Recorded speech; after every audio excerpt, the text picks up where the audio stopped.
मेरे को एक केस आया यूएस तो मेरे व्हाट्सएप मैसेज से डिटेल मैसेज लिख के आया।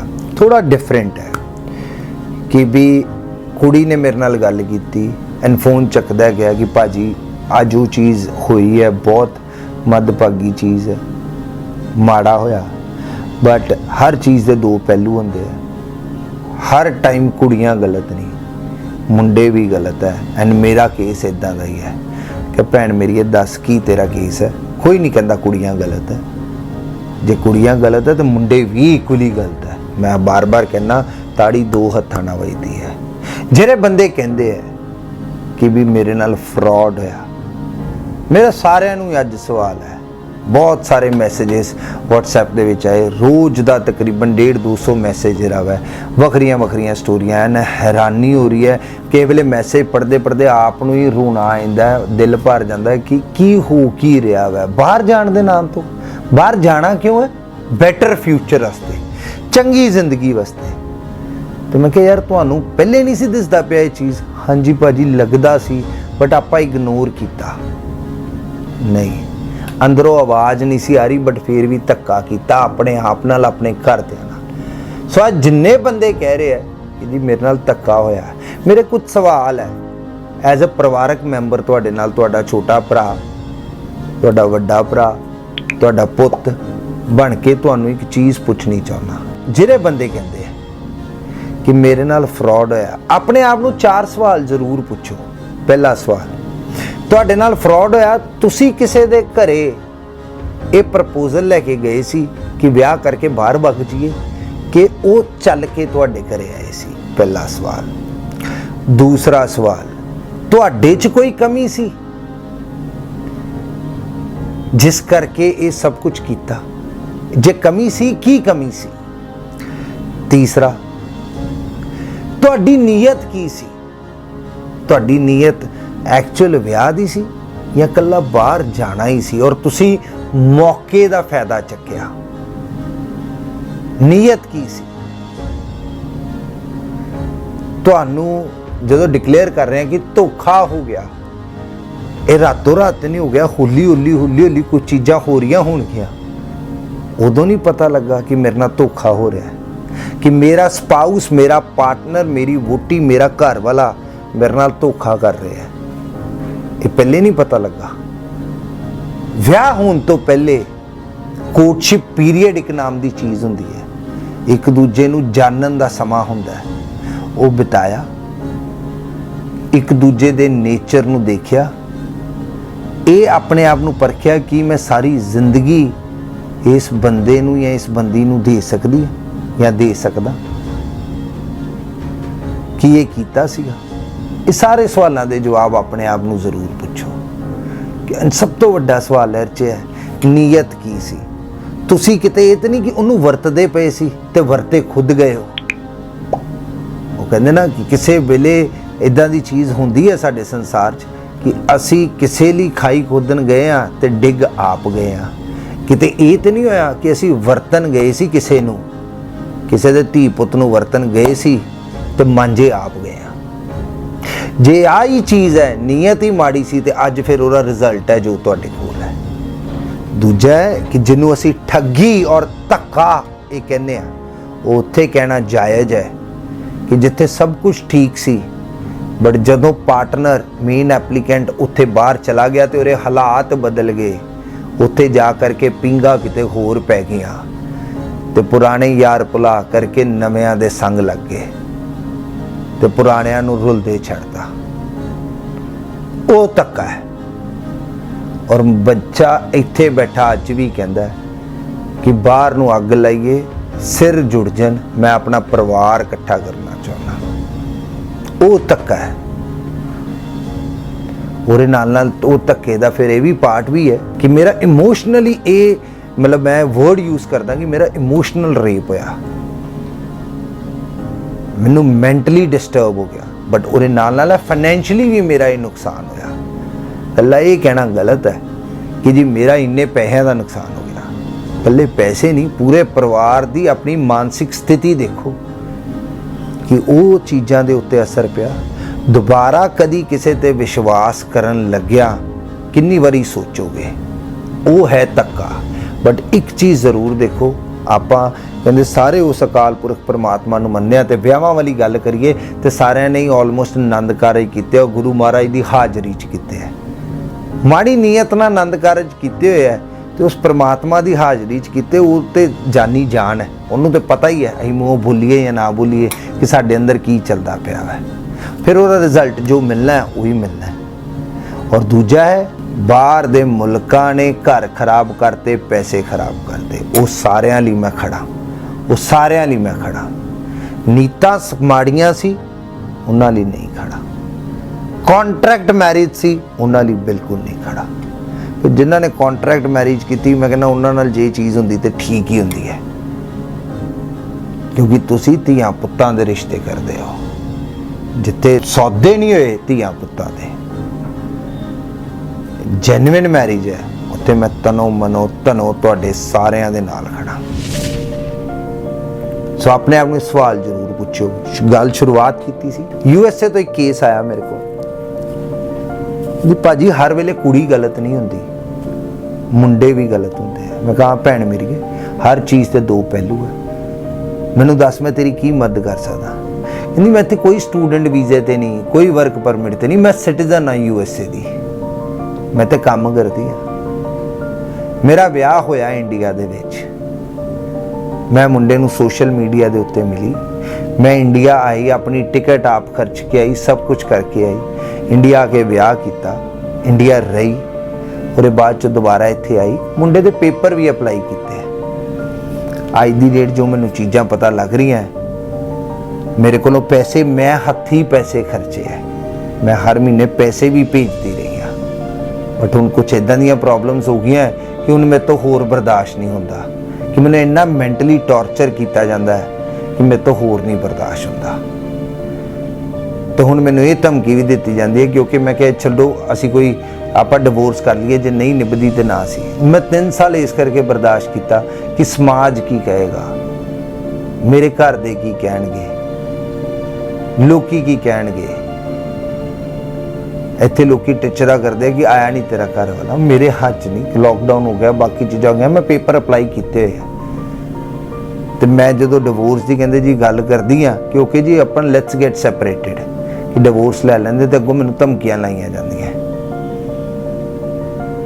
ਤੇ ਮੈਂ ਹੁਣ ਇੰਡੀਆ ਆਉਣਾ ਹੀ ਨਹੀਂ ਚਾਹੁੰਦੀ, ਮੈਂ ਡਿਵੋਰਸ ਹੀ ਚਾਹੁੰਦੀ ਹਾਂ। ਅੱਛਾ ਜੀ, ਮੇਰਾ ਇੱਕੋ ਸਵਾਲ ਸੀ, ਮੈਂ ਕਿਹਾ ਤੁਸੀਂ US ਸਿਟੀਜ਼ਨ ਹੋ, ਮਾਫੀ ਚਾਹੁੰਦਾ, ਤੁਹਾਡੇ ਕੋਲ ਇੱਕ ਚੀਜ਼ ਪੁੱਛ ਸਕਦਾ, ਕੀ ਤੁਸੀਂ ਪੈਸੇ ਲਿੱਤੇ ਸੀ? ਬਿਲਕੁਲ ਪੈਸੇ ਨਹੀਂ ਸੀ ਲਿੱਤੇ, ਪੈਸੇ ਦਿੱਤੇ ਸੀ, ਔਰ ਮੇਰੇ ਕੋਲ ਇੱਕ ਇੱਕ ਚੀਜ਼ ਦਾ ਪ੍ਰੂਫ ਹੈ। ਬਟ ਮੈਨੂੰ ਇਨਸਾਫ ਇੰਨਾ ਕੁ ਚਾਹੀਦਾ, ਮੇਰਾ ਖਹਿੜਾ ਛੁੱਟ ਜੇ ਕਿ ਜੇ ਪੈਸੇ ਨਹੀਂ ਲਿੱਤੇ ਸੀ ਤੇ ਦਿਨ ਤੇ ਫਿਰ ਤੁਹਾਨੂੰ ਕਿਸੇ ਦੀ ਹੈਲਪ ਦੀ ਲੋੜ ਹੀ ਨਹੀਂ, ਕਿ ਤੁਸੀਂ ਕੋਈ ਵੀ ਇੱਥੇ ਲਾਅ ਫਰਮ ਹਾਇਰ ਕਰਕੇ ਕਰ ਸਕਦੇ ਹੋ। ਕਹਿੰਦੀ ਮੈਂ ਤੁਹਾਨੂੰ ਸਿਰਫ ਇਹੋ ਕਹਿਣ ਨੂੰ ਫੋਨ ਕੀਤਾ, ਇਕੱਲੀਆਂ ਕੁੜੀਆਂ ਗਲਤ ਨਹੀਂ, ਮੁੰਡੇ ਵੀ ਗਲਤ ਹੁੰਦੇ ਹੈ। ਇਹ ਇੱਕ ਸਟੋਰੀ ਹੈ। ਇੱਕ ਹੋਰ ਸਟੋਰੀ ਹੈ ਇੱਥੇ ਮੋਗੇ ਦੀ। ਮੋਗੇ ਦਾ ਇੱਕ ਕੇਸ ਹੈ, ਮੁੰਡੇ ਨੇ 2018 ਦੇ ਵਿੱਚ, ਕੁੜੀ ਉੱਥੇ ਸਟੂਡੈਂਟ ਵੀਜ਼ੇ ਤੇ ਆਲਰੇਡੀ ਪੜ੍ਹਦੀ ਸੀ, ਸੇਂਟ ਕਲੇਅਰ ਕਾਲਜ ਵਿੰਡਸਰ ਦੇ ਵਿੱਚ ਕੁੜੀ ਪੜ੍ਹਦੀ ਸੀ। ਘਰਦਿਆਂ ਨੇ ਦੱਸ ਪਾਈ, ਰਿਸ਼ਤੇਦਾਰਾਂ ਨੇ, ਭੂਆ ਫੁੱਫੜ ਉਹਨਾਂ ਨੇ। ਕੁੜੀ ਜਿਹੜੀ ਹੈ ਕੈਨੇਡਾ ਤੋਂ ਇੰਡੀਆ ਆਈ, ਆ ਕੇ ਵਿਆਹ ਕਰਾਇਆ, ਵਿਆਹ ਕਰਾ ਕਰਕੇ ਕੁੜੀ ਵਾਪਸ ਚਲੀ ਗਈ। ਮੁੰਡੇ ਵਾਲਿਆਂ ਦਾ ਤਕਰੀਬਨ 15 ਲੱਖ ਰੁਪਇਆ ਲੱਗਾ ਕਿ ਦੂਜੇ ਸਾਲ ਦੀਆਂ ਫੀਸਾਂ ਤਾਰਨ 'ਚ ਜਾਂ ਬਾਕੀ ਹੋਰ ਚੀਜ਼ਾਂ। ਉਹਦੇ ਬਾਅਦ 'ਚੋਂ ਅੱਜ ਹਾਲਾਤ ਇਹ ਹੈ, 2020 ਦੇ ਵਿੱਚ ਕਹਿੰਦਾ ਜੀ ਮੈਨੂੰ ਬਲੌਕ ਮਾਰਤਾ, ਅੱਜ ਤੱਕ ਕਦੀ ਮੇਰਾ ਕੇਸ ਅਪਲਾਈ ਨਹੀਂ ਕੀਤਾ। ਮੁੰਡੇ ਨੇ ਇੱਥੇ FIR ਵੀ ਦਰਜ ਕਰਾਤੀ ਹੈ। ਮੈਂ ਕਿਸੇ ਦਾ ਨਾਮ ਨਹੀਂ ਲੈ ਰਿਹਾ, ਕਿਉਂਕਿ ਇਹ ਸਿਰਫ ਮੈਨੂੰ ਇੱਕ ਬੰਨੇ ਦੀ ਗੱਲ ਪਤਾ, ਦੂਜੇ ਬੰਨੇ ਦੀ ਨਹੀਂ ਪਤਾ। ਡਾਕੂਮੈਂਟੇਸ਼ਨ ਸਾਰੇ ਆਏ, ਰਿਕੁਐਸਟ ਹੋਈ ਮੁੰਡੇ ਵੱਲੋਂ ਕਿ ਜੀ ਮੈਨੂੰ ਕਿਸੇ ਤਰੀਕੇ ਕੁਝ ਨਹੀਂ ਚਾਹੀਦਾ, ਜੋ ਮੇਰੇ ਨਾਲ ਹੋਣਾ ਸੀ ਉਹ ਹੋ ਗਿਆ, ਮੈਨੂੰ ਚਾਹੀਦਾ ਕਿ ਵੀ ਮੇਰੇ ਨਾਲ ਧੋਖਾ ਹੋਇਆ, ਇਹ ਕੁੜੀ ਵੀ ਵਾਪਸ ਆਵੇ, ਤੇ ਤੂੰ ਮੈਨੂੰ ਕੋਈ ਡਾਕੂਮੈਂਟ ਦੱਸ ਕਿ ਵੀ ਇਹ ਡਾਕੂਮੈਂਟਸ ਕੀ ਗਲਤ ਲੱਗਾ ਸੀ। ਕਹਿੰਦਾ ਜੀ ਆ ਮੇਰੇ ਕੋਲ ਸਾਰੀਆਂ ਲਿਸਟਾਂ, ਮੈਂ ਕੀ ਗਲਤ ਲੱਗਾ ਸੀ, ਆਹ ਡਿਪਲੋਮਾ ਗਲਤ ਲਾਇਆ ਸੀ, ਆਹ ਵਰਕ ਐਕਸਪੀਰੀਅੰਸ ਗਲਤ ਲਾਇਆ ਸੀ। ਵੈਰੀ ਗੁੱਡ, ਮੈਨੂੰ ਇਹ ਨਹੀਂ ਪਤਾ, ਕਹਿੰਦਾ ਕਿ ਮੈਂ ਹੈਲਪ ਕਿੱਦਾਂ, ਮਤਲਬ ਕੀ ਕਰ ਸਕਦਾ। ਮੈਂ ਕਿਹਾ ਤੁਸੀਂ ਸਫਾਈ ਦਾ ਕੰਮ ਕਰੋਗੇ। ਸਫਾਈ ਦਾ ਕੰਮ ਕਰੋਗੇ ਮਤਲਬ ਜਿਹੜੇ ਬੰਦੇ ਗਲਤ ਕਾਗਜ਼ ਲਾ ਕੇ ਉੱਥੇ ਪਹੁੰਚੇ ਹੈ ਔਰ ਸਿਸਟਮ ਨੂੰ ਅਬਿਊਜ਼ ਕੀਤਾ ਹੈ, ਉਹ ਸਫਾਈ ਦਾ ਕੰਮ ਹੋਏਗਾ। ਸੋ ਇੱਕ ਹੋਰ ਕੇਸ ਹੈ, ਮੁੰਡਾ ਆਸਟ੍ਰੇਲੀਆ ਬੈਠਾ ਸਟੂਡੈਂਟ ਵੀਜ਼ਾ ਦੇ ਉੱਤੇ, ਇੰਡੀਆ ਆਪਣਾ ਮੁੰਡਾ ਮਤਲਬ ਇੰਡੀਅਨ ਸਿਟੀਜ਼ਨ ਸਟੂਡੈਂਟ ਵੀਜ਼ਾ ਦੇ ਉੱਤੇ ਬੈਠਾ ਹੈ, ਆਪਣੇ ਵੀਜ਼ੇ ਦੀਆਂ ਕੰਡੀਸ਼ਨਸ ਪੂਰੀਆਂ ਨਹੀਂ ਕਰ ਪਾਇਆ, ਯੂਨੀਵਰਸਿਟੀ ਛੱਡ ਕੇ ਕਾਲਜ ਦੇ ਵਿੱਚ ਚਲਾ ਗਿਆ, ਉਹਦੇ ਬਾਅਦ ਚੋਂ ਇੰਡੀਆ ਆਇਆ, ਵਿਆਹ ਕਰਾ ਲਿਆ, ਪੜ੍ਹੀ ਲਿਖੀ ਕੁੜੀ ਲੱਭ ਲਈ, ਪੜ੍ਹੀ ਲਿਖੀ ਕੁੜੀ ਲੱਭ ਲਈ, ਜੈਨੂਇਨ ਮੈਰਿਜ। ਬਟ ਇੰਟੈਂਸ਼ਨ ਕੀ ਸੀ, ਮੈਨੂੰ ਪਤਾ ਮੇਰਾ ਸਾਲ 2 ਸਾਲ ਬਾਅਦ ਵੀਜ਼ਾ ਵਧਣਾ ਨਹੀਂ, ਪੜ੍ਹੀ ਲਿਖੀ ਕੁੜੀ ਲੱਭ ਲਈਏ, ਇਹਦਾ ਸਟੂਡੈਂਟ ਲੱਗ ਜੂਗਾ, ਇਹ ਉੱਥੇ ਪਹੁੰਚ ਜੂਗੀ, ਮੈਂ ਤੇ ਡਿਪੈਂਡੈਂਟ ਹੋ ਜਾਵਾਂਗਾ। ਬਟ ਰੱਬ ਦਾ ਭਾਣਾ, ਕੁੜੀ ਵੀ ਅੜ ਗਈ ਕਿ ਮੈਂ ਡਿਪੈਂਡੈਂਟ ਵੀਜ਼ਾ ਅਪਲਾਈ ਕਰਨਾ ਹੈ। ਡਿਪੈਂਡੈਂਟ ਵੀਜ਼ਾ ਅਪਲਾਈ ਕੀਤਾ। ਔਰ ਕਿਉਂ ਕੁੜੀ ਅੜੀ? ਕਿਉਂਕਿ ਉਹਦੇ ਆਇਲਸ ਦੇ ਵਿੱਚ 6.5 6 ਇੰਚ ਨਹੀਂ ਆ ਪਾਏ, 5.5 ਰਹਿ ਗਏ। ਵਿਆਹ ਹੋ ਗਿਆ, ਉਹ ਕਹਿੰਦੇ ਨਾ बोया पेड़ बबूल का तो आम कहाँ से होए। इंटेंशन माड़ी सी, मेरा वीज़ा 2 साल बाद मुक ही जाना, मैं कुड़ी इत्थे बुला लेना, उर ते डिपेंडेंट हो जाऊंगा। कुड़ी ने जी मास्टर डिग्री की है, हुण बेचारा ये सोच के बैठा जिन्हें मास्टर डिग्री की 6 बैंड इंच ते आई जाने जी। विआह करा लिया, विआह करा करके, बट विआह दस्या गया कि जेन्युइन मैरिज है, जन्मा जन्मा का 7 जन्मा का रिश्ता है जी साडा। कुड़ी दे 5.5 बैंड आ गए, कुड़ी दा वीज़ा जिहड़ा अप्लाई नहीं होया। हार के कुड़ी वाले दे घरदियां दे प्रैशर दे विच मुंडे दा डिपेंडेंट वीज़ा अप्लाई होया, डिपेंडेंट हो गया, रिफ्यूज़।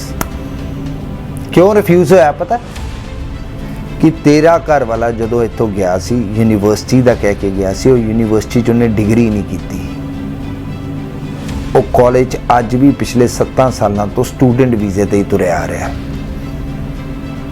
ਹੁਣ ਕੁੜੀ ਇੱਥੇ, ਹੁਣ ਉਹ ਉੱਥੋਂ ਕਹਿ ਰਿਹਾ ਮੈਂ ਤੇ ਨਹੀਂ ਵਾਪਸ ਆਂਦਾ, ਮੈਂ ਹੁਣ ਇੱਥੇ ਦੇਖਾਂਗਾ, ਤੂੰ ਮੇਰੀ ਜ਼ਿੰਦਗੀ ਜਿਹੜੀ ਬਰਬਾਦ ਕਰਨੀ ਸੀ ਉਹ ਕਰਤੀ। ਕੁੜੀ ਕਹਿੰਦੀ ਮੈਂ ਤੇਰੀ ਜ਼ਿੰਦਗੀ ਬਰਬਾਦ ਕੀਤੀ ਹੈ, ਤੂੰ ਮੇਰੀ ਜ਼ਿੰਦਗੀ ਬਰਬਾਦ ਕੀਤੀ। ਫਿਰ ਇੱਕ ਦਿਨ ਗੁੱਸੇ ਜਾ ਕਰਕੇ ਮੁੰਡਾ ਬੋਲਿਆ ਮੈਂ ਤੇ ਵਿਆਹ ਹੀ ਇਸੇ ਕਰਕੇ ਕਰਾਇਆ ਸੀ ਕਿ ਵੀ ਤੂੰ ਇੱਥੇ ਆ ਜੇ ਤੇ ਆਪਣੀ ਜ਼ਿੰਦਗੀ ਸੌਖੀ ਹੋ ਜੂਗੀ।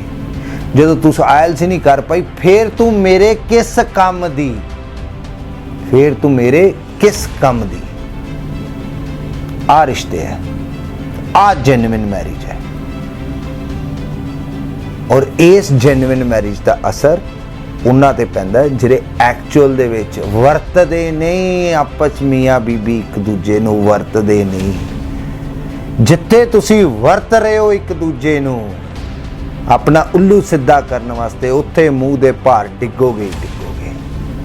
ਉਹ ਮਾਂ ਪਿਓ ਅੱਗੇ ਵੀ ਰੋਣਗੇ ਕਿ ਜਿਹੜੇ ਆਪਣੇ ਧੀਆਂ ਪੁੱਤਾਂ ਦੇ ਰਿਸ਼ਤੇ ਕਰਦੇ ਐ। ਮੁੰਡੇ ਦੇ ਮਾਂ ਪਿਓ ਨੂੰ ਪਤਾ ਹੋਏਗਾ ਜਾਂ ਕੁੜੀ ਦੇ ਮਾਂ ਪਿਓ ਨੂੰ ਪਤਾ ਹੋਏਗਾ ਕਿ ਨੀਤ ਚੰਗੀ ਨਹੀਂ ਹੈ। ਕੁਛ ਨਾ ਕੁਛ ਤੇ ਬੰਦੇ ਦੇ ਐਕਸ਼ਨਸ ਤੋਂ ਜਾਂ ਗਲਤੀਆਂ ਨਜ਼ਰ ਆ ਹੀ ਜਾਂਦੀਆਂ ਕਿ ਨੀਅਤ ਠੀਕ ਨਹੀਂ ਹੈ। ਇਹ ਆਪਣਾ ਉੱਲੂ ਸਿੱਧਾ ਕੀਤਾ ਜਾ ਰਿਹਾ ਹੈ, ਔਰ ਜਿੱਥੇ ਉੱਲੂ ਸਿੱਧਾ ਕੀਤਾ ਜਾ ਰਿਹਾ ਹੋਵੇ ਉਹ ਰਿਸ਼ਤੇ ਨਹੀਂ ਨਿਭ ਸਕਦੇ, कभी भी नहीं निभ सकते, जिथे मर्जी जोर ला लो। वो उदों तक ही निभने जब तक उल्लू सीधा नहीं होया। जदों सीधा हो गया उदों तुसी अपने पिंड ते ही अपने पिंड। सो ये जेन्युइन विआह सीगा, ये जेन्युइन विआह सीगा। मतलब हजे तक तो कोई लब्भा ही नहीं कि कोई कॉन्ट्रैक्ट मैरिज है, सारे ही जेन्युइन विआह दस रहे हैं जिन्हें भी केसेस डिस्कस किए हैं हुण तक। बट एक चीज़ आ रही है कॉमन, नीत माड़ी सी, नीत माड़ी सी, नीत माड़ी सी कि चल सर जूगा, तेरे बेस ते मेरा वीज़ा लग जूगा ते मेरे बेस ते तेरा वीज़ा लग जूगा। सो जदों वरतदे आ ना असीं रिश्तियां नूं वरतदे आ तो सारी उम्र नहीं वरते जाते।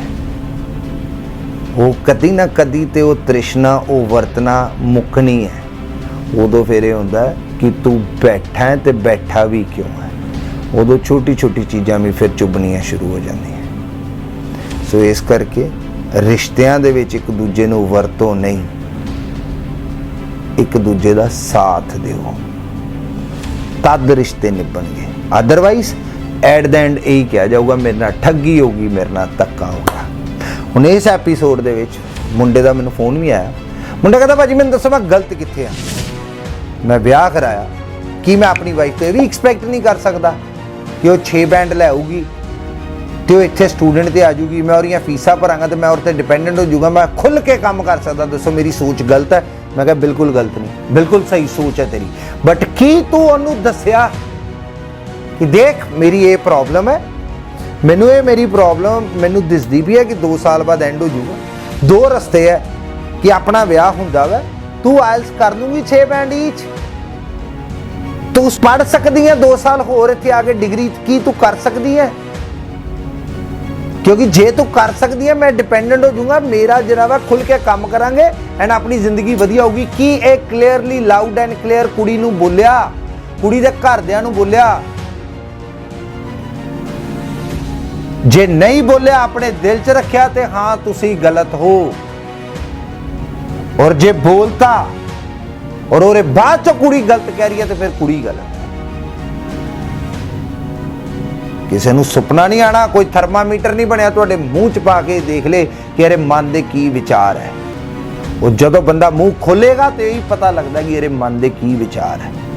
ਉਹ ਫਿਰ ਜੋ ਵੀ ਬੋਲਦਾ ਉਹ ਆਂਦਾ ਹੈ ਸਾਹਮਣੇ। ਹੁਣ ਉਹ ਸਾਹਮਣੇ ਵਾਲੇ ਤੇ ਹੈ ਕਿ ਉਹਨੇ ਉਹਨੂੰ ਕਿੰਨਾ ਕੁ ਸਮਝਣਾ ਔਰ ਕਿੰਨਾ ਕੁ ਇਗਨੋਰ ਕਰਨਾ ਹੈ। ਸੋ ਇਹ ਵਾਲਾ ਜਿਹੜਾ ਆਸਟ੍ਰੇਲੀਆ ਵਾਲਾ ਕੇਸ ਹੈ, ਇਹਦੇ 'ਚ ਕੁਛ ਨਹੀਂ ਅੱਗੇ ਹੋਣਾ। ਔਰ ਮੈਂ ਇੱਕ ਮੁੰਡੇ ਨੇ ਵੀ ਵਿਆਹ, ਮੈਂ ਕਿਹਾ ਕੀ ਤੂੰ ਇਹ ਪੁੱਛਿਆ ਕੀ ਤੈਨੂੰ ਕੁੜੀ ਨੇ ਕਿਹਾ ਕਿ ਕੋਈ ਗੱਲ ਨਹੀਂ, ਜੇ ਨਹੀਂ 6 ਚਾਣਗੇ, ਨਹੀਂ ਵੀਜ਼ਾ ਲੱਗੂਗਾ ਤੇ ਕੋਈ ਨਹੀਂ ਤੂੰ ਇੰਡੀਆ ਆ ਜੀ, ਆਪਾਂ ਇੰਡੀਆ ਵੀ ਨੌਕਰੀ ਕਰਕੇ ਗੁਜ਼ਾਰਾ ਕਰ ਲਾਂਗੇ। ਕੀ ਇਹ ਗੱਲ ਹੋਈ? ਨਹੀਂ ਭਾਜੀ, ਉਹਨੇ ਕਿਹਾ ਮੈਂ ਜਾਣਾ ਹੀ ਆਸਟ੍ਰੇਲੀਆ। ਕੁੜੀ ਮੈਨੂੰ ਕਹਿੰਦੀ ਸੀ ਕਿ ਵੀ ਮੈਂ ਜਾਣਾ ਹੀ ਆਸਟ੍ਰੇਲੀਆ, ਮੈਂ ਇੰਡੀਆ ਰਹਿਣਾ ਹੀ ਨਹੀਂ। ਕਹਿੰਦਾ ਮੈਨੂੰ ਵੀ ਲੱਗਾ ਕਿ ਉਹ ਵੀ ਮੈਨੂੰ ਵਰਤਦੀ ਪਈ ਹੈ। ਕੁੜੀ ਨੂੰ ਪੁੱਛਿਆ, ਕਹਿੰਦੀ ਮੈਂ ਕਦੀ ਕਿਹਾ ਹੀ ਨਹੀਂ ਆਸਟ੍ਰੇਲੀਆ ਜਾਣਾ, ਮੈਂ ਆਸਟ੍ਰੇਲੀਆ ਕਦੀ ਜਾਣਾ ਹੀ ਨਹੀਂ ਚਾਹੁੰਦੀ। ਮੇਰੇ ਘਰਦਿਆਂ ਨੇ ਰਿਸ਼ਤਾ ਕੀਤਾ ਤੇ ਓਕੇ ਮੇਰਾ ਘਰ ਵਾਲਾ ਆਸਟ੍ਰੇਲੀਆ ਤੇ ਮੈਂ ਆਸਟ੍ਰੇਲੀਆ ਹੀ ਜਾਵਾਂਗੀ, ਅਦਰਵਾਈਜ਼ ਮੇਰੇ ਆਸਟ੍ਰੇਲੀਆ ਕੋਈ ਅੰਬ ਥੋੜੀ ਲੱਗੇ ਹੋਏ ਆ। ਮੈਨੂੰ ਆਸਟ੍ਰੇਲੀਆ ਦਾ ਇਹ ਨਹੀਂ ਪਤਾ, ਜੇ ਮੈਂ ਆਪ ਹੀ ਜਾਣਾ ਹੁੰਦਾ ਤੇ ਮੈਂ ਬੈਚਲਰ ਡਿਗਰੀ ਕੀਤੀ ਹੈ, ਮੈਂ ਮਾਸਟਰ ਡਿਗਰੀ ਕੀਤੀ, ਮੈਂ ਆਪੇ ਹੀ ਆਇਲਸ ਕਰਕੇ ਚੱਲ ਜਾਂਦੀ। ਮੈਨੂੰ ਮੁੰਡੇ ਦੀ ਲੋੜ ਕੀ ਸੀ? ਇਹ ਵੀ ਨਹੀਂ ਕਿ ਮੇਰੇ ਘਰਦਿਆਂ ਕੋਲ ਪੈਸੇ ਨਹੀਂ 15-20 ਲੱਖ ਮੇਰੇ ਤੇ ਲਾਉਣ ਨੂੰ। ਉਹ ਤੇ ਅੱਜ ਵੀ ਉਹਨਾਂ ਨੇ ਜੇ ਮੇਰਾ ਵਿਆਹ ਕੀਤਾ ਪੂਰਾ ਗੱਜ ਵੱਜ ਕੇ ਕੀਤਾ ਤੇ ਉਹ ਮੇਰੀ ਪੜ੍ਹਾਈ ਤੇ ਪੈਸੇ ਲਾ ਦਿੰਦੇ, ਬਟ ਮੈਨੂੰ ਦੱਸਿਆ ਤੇ ਹੁੰਦਾ, ਮੈਂ ਤੇ ਇਸੇ ਨੇਰੇ 'ਚ ਰਹਿ ਗਈ। ਸੋ ਇਹ ਪੂਰੇ ਕੇਸ ਦਾ ਕੀ ਸਿੱਖਣਾ ਕਿ ਬੋਲਿਆ ਨਹੀਂ ਗਿਆ। ਅਸੀਂ ਪੰਜਾਬੀ ਸ਼ਰਾ ਕਰਨ ਤੋਂ ਸ਼ਰਮਾਨੇ ਆ, ਬਟ ਛਿੱਤਰੋ ਛਿੱਤਰੀ ਹੋਣ ਲੱਗਿਆ 1 ਸੈਕਿੰਡ ਲਾਈਦਾ, ਸ਼ਰਾ ਕਰਨ ਲੱਗਿਆ ਸ਼ਰਮਾਨੇ ਆ। ਖੁੱਲ ਕੇ ਪੁੱਛ ਲਓ ਯਾਰ ਚੀਜ਼ਾਂ, ਗੁੱਸਾ ਹੀ ਕਰ ਜੂ 2 ਮਿੰਟ ਲੱਗੂ, ਬਟ ਤੁਹਾਡੀ ਧੀ ਦਾ ਜਾਂ ਤੁਹਾਡੇ ਪੁੱਤ ਦਾ ਜਾਂ ਤੁਹਾਡਾ ਆਪਣਾ ਫਿਊਚਰ, ਤੁਹਾਡਾ ਆਪਣਾ ਬੁਢਾਪਾ ਤੇ ਸਬਰ ਜੂ। ਸ਼ਰਾ ਕਰਨ ਲੱਗਿਆ ਨਹੀਂ ਸ਼ਰਮਾ ਜੀ ਦਾ ਛੱਡ ਪਰ ਯਾਰ, ਅਗਲਾ ਗੁੱਸਾ ਨਾ ਕਰ ਜੇ, ਅਗਲਾ ਗੁੱਸਾ ਨਾ ਕਰ ਜੇ, ਸਿਰਫ ਅਗਲਾ ਗੁੱਸਾ ਨਾ ਕਰ ਜੇ। ਆਪਣੇ ਆਪ ਨੂੰ ਅਸੀਂ ਇਨਵਾਈਟ ਕਰ ਲੈਂਦੇ ਆ ਕਿ ਸਾਰੀਆਂ ਪ੍ਰੋਬਲਮਸ ਨੂੰ ਆ ਕੇ ਕਿ ਕੋਈ ਨਹੀਂ ਆ ਜਾ, ਮੈਂ ਵਿਹਲਾ ਹੀ ਬੈਠਾ ਆ। ਸੁਖੀ ਅੱਜ ਮੁੰਡਾ ਵੀ ਨਹੀਂ ਤੇ ਸੁਖੀ ਅੱਜ ਕੁੜੀ ਵੀ ਨਹੀਂ। ਕੁੜੀ ਕਿੱਥੇ ਰਹਿੰਦੀ ਪਈ ਹੈ? ਅੱਜ ਕੁੜੀ ਪੇਕੇ ਰਹਿੰਦੀ ਪਈ ਆਪਣੇ ਮਾਪਿਆਂ ਦੇ ਘਰੇ। ਮੁੰਡੇ ਦਾ ਜਹਾਜ਼ ਚੜਿਆ, ਉਹ ਤੇ ਵਿਚਾਰੀ ਇਸੇ ਆਸ 'ਚ ਉਰੇ ਮਾਪਿਓ ਦੀ ਸੇਵਾ ਕਰਨੀ ਸ਼ੁਰੂ ਹੋ ਗਈ। ਇਹੀ ਮੇਰਾ ਸਹੁਰਾ ਪਰਿਵਾਰ ਹੈ। 1.5 ਸਾਲ ਬਾਅਦ ਜਦੋਂ ਭਰਮ ਟੁੱਟਾ ਤੇ ਅੱਜ ਵਿਆਹ ਹੋਏ 3.5 ਸਾਲ ਹੋ ਗਏ ਹੈ, 3.5 ਸਾਲ। ਤੇ ਉਹ ਕਹਿੰਦੀ ਮੈਂ ਮੈਂਟਲੀ ਪਰੇਸ਼ਾਨ ਹੋ ਗਈ, ਡਿਪਰੈਸ ਹੋ ਚੁੱਕੀ ਹੋਈ ਆ, ਮੈਨੂੰ ਲੋਕੀ ਪਾਗਲ ਕਹਿਣਾ ਸ਼ੁਰੂ ਹੋ ਗਏ। ਮੈਂ ਚੰਗੀ ਭਲੀ ਪੜ੍ਹੀ ਲਿਖੀ ਕੁੜੀ ਬੇਵਕੂਫ ਬਣ ਕੇ ਰਹਿ ਗਈ। ਮੁੰਡੇ ਦੀ ਕੁਆਲੀਫਿਕੇਸ਼ਨ ਦੱਸਾ ਕੀ ਹੈ? 12ਵੀਂ। ਮੁੰਡੇ ਦੇ ਆਇਲਸ ਬੈਂਡ ਦੱਸਾ ਕੀ ਹੈ? 5.5। ਭਲੇ ਜ਼ਮਾਨੇ 'ਚ ਆਸਟ੍ਰੇਲੀਆ ਵਗ ਗਿਆ ਸੀਗਾ। ਆਪਣਾ ਉੱਲੂ ਸਿੱਧਾ ਕਰਨ ਵਾਸਤੇ ਅਸੀਂ ਰਿਸ਼ਤਿਆਂ ਦੀ ਐਸੀ ਤੈਸੀ ਫੇਰਦੇ ਹਾਂ। ਸੋ ਜਦ ਤੱਕ ਅਸੀਂ ਆਪਣੇ ਆਪ ਨੂੰ ਨਹੀਂ ਸੁਧਾਰਾਂਗੇ ਕੋਈ ਸਿਸਟਮ ਠੀਕ ਨਹੀਂ ਹੋ ਸਕਦਾ। ਉਹ ਬੜੀਆਂ ਕਹਾਵਤਾਂ ਬਣੀਆਂ ਹੋਈਆਂ ਕਿ ਅਬ ਪਛਤਾਏ ਕਿਆ ਹੋ ਜਬ ਚਿੜੀਆ ਚੁੱਕ ਗਈ ਖੇਤ। ਸੋ ਖੁੱਲ ਕੇ ਚੀਜ਼ਾਂ ਪੁੱਛੋ ਤਾਂ ਜੋ ਕੋਈ ਹੋਰ ਲਵਪ੍ਰੀਤ ਜਾਂ ਮੈਂ ਕੇਸ ਦਾ ਨਾਮ ਨਹੀਂ ਲੈ ਸਕਦਾ ਜੀ ਕਿ ਇਦਾਂ ਦੇ ਕੇਸਿਸ ਤੁਹਾਡੇ ਨਾਲ ਤੇ ਨਹੀਂ ਵਾਪਰ ਰਹੇ। ਜ਼ਰਾ ਅੱਖਾਂ ਖੋਲ ਕੇ ਆਪਣੀ ਬੇੜੀ ਥੱਲੇ ਸੋਟਾ ਮਾਰ ਕੇ ਦੇਖਿਓ। ਔਰ ਜੇ ਅੱਜ ਤੁਸੀਂ ਵੀ ਇਹਨਾਂ ਚੋਂ ਇੱਕ ਹੋ, ਹੁਣੇ ਫੋਨ ਚੱਕ ਕੇ ਨਾ ਰਿਸ਼ਤੇਦਾਰਾਂ ਨਾਲ ਗੱਲ ਕਰ ਲਓ ਜਾਂ ਵਿਚੋਲਿਆਂ ਨਾਲ ਗੱਲ ਕਰ ਲਓ ਕਿ ਭਈ ਇਦਾਂ ਦੀ ਚੀਜ਼ ਤੇ ਨਹੀਂ ਹੈਗੀ ਹੈ ਤੇ ਮੇਰਾ ਵੀਰ ਹੱਥ ਜੋੜ ਕੇ ਮਾਫੀ, ਬਟ ਜਾਣਨੀ ਜ਼ਰੂਰੀ ਹੈ ਕਿਉਂਕਿ ਅੱਜ ਸਮਾਜ 'ਚ ਇਹ ਚੱਲਦਾ ਪਿਆ ਹੈ।